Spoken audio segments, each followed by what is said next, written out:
this is Issue once again, and I'm back with another blog about love. This time, pag-usapan naman natin ng mga two-timer. Before anything else, wala akong pinatatamaan dito ha. Ito yung kadalasan lang naman nangyayari. Reality kumbaga.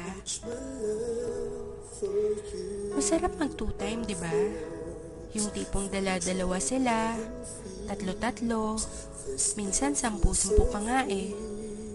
Pero minsan naisip ba natin kung anong epekto nito sa mga nasasaktan natin? Masarap mag two-time. Pag natapos ka sa isa, lilipat ka naman sa isa. Tapos sa iba naman hanggang sa magsawa ka. Tapos iiwan mo lang.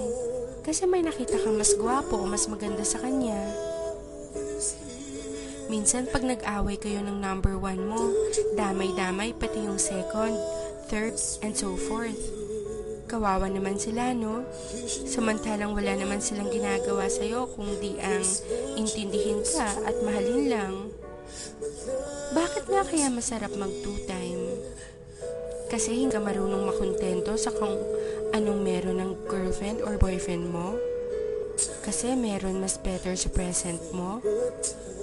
O baka naman kasi selfish ka, ayaw mong i-let go yung present mo if it's for your own sake kahit nasasaktan mo na siya. Kasi Kasi sarili mo lang iniisip mo. Paano kung gawin sa'yo yun? Sa tingin mo makakaya mo? Sa tingin mo okay lang sa'yo? Di ba masakit din?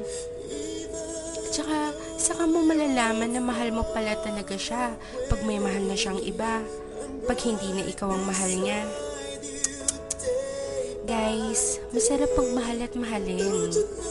Sana lang, marunong tayong makontento sa ibinigay sa atin. Tayo-tayo na nga lang ang nagkakaintindihan. Tapos tayo-tayo pa ang nagtataluhan. Guys, wake up. Mahalin yung mga girlfriends, boyfriends nyo. Be loyal. Sorry sa mga natatamaan ko. Ginigising ko lang kayo sa matagal yung pagkakatulog. Baka kasi paggising nyo, wala na yung taong nagmamahal sa inyo ng totoo.